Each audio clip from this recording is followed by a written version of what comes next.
Hi everybody and welcome. Today I have JBL playlist speaker and I'm going to show you how to do a factory reset. To do a factory reset, you just have to do something like that and find your reset button over here. Hold it for a moment. I'd say 10 seconds. And after this period of time, check your LED indicators over here.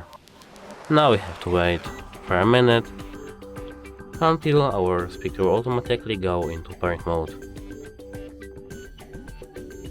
And as you can see, our speaker is now after hard reset.